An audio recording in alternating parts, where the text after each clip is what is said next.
that's really special about the CCBR is that it's a research institute where you have computer scientists, biologists, chemists, physicists, and the goal here is for everybody to work together on sort of big biological problems and try to solve these problems. So one sort of interesting thing you'll note when we're touring around the labs later on is that there aren't any walls. So on every floor, we've got 10 floors of researchers. Each floor has about 3 labs, but there aren't any walls between the labs. So the goal there is to have people sort of moving back and forth and talking to each other and saying, hey, I found this problem. Can you help me figure it out? Because I don't know if I can understand it on my own.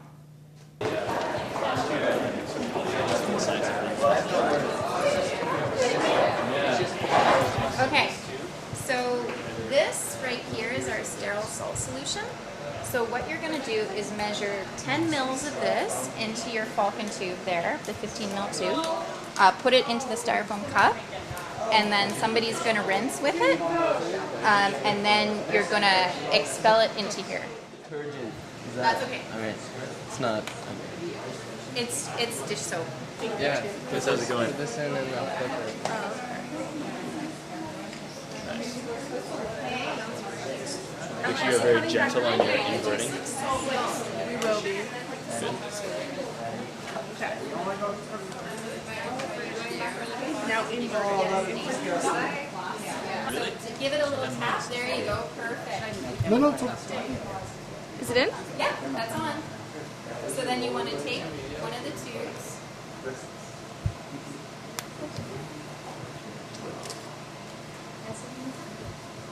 Fully submerge it? Yep, fully submerge it and then release your thumb. Wonderful. And then try loading the gel. So I find 2 hands makes it. Where in the gel do I do it? In the middle? Take either the green or the red phosphate gene for that. Right. And then you clone it alongside whichever gene in the mouse you want to. Yeah, so you would like put it before the stop code on, so that the whole thing gets translated together. Yeah. And then The white one looks stick back in the mouse horrible. way, yeah. The white one looks horrible. In theory. With a series of stamps, and the only thing you have to know here is we have 5,000 input mutants on Petri dishes. We go through a series of stamps, and then we have 5,000 double mutants at the end. And then I want to do that 5,000 times. Okay?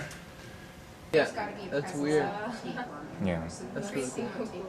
And then this is some of the muscles in the worm, the green. Like the major muscles. It's some of the body wall muscles. Do you see that? Are there like really small ones? Yeah, they're all stages. So there's adults and younger animals. They're all on this plate. What kind of worms are these? Like, These are worms that are normally found in the soil. They're not tapeworms. oh, okay. Do it overnight at 30 degrees in an incubator. That plate will look just like the rest of these. All those colonies will grow on. So it's just a growing little- in worms? Is that what it's doing? yeast cells. Oh, yeast. Okay, Yeah. one yeast. Does yeast, can like any bacteria grow in yeast? Is that why it's like Yeah, like that's why we leave the lids on those plates. So if there's any contamination that goes onto that media, it'll probably grow on these plates. So one thing we do is They're interested in mitosis, so I thought like I could show you a couple of cells that are actually undergoing mitosis.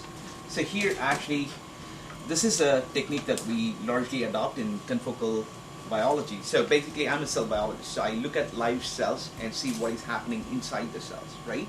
So the technique that we largely adopt is to use the fluorescent protein, so you could actually take any gene and then put a particular sequence that expresses this kind of GFP or the green fluorescent protein, and you could actually track the cell within the cell as it moves anywhere in the cell. So what kind of cells are that? So these are cells from umbilical cord blood.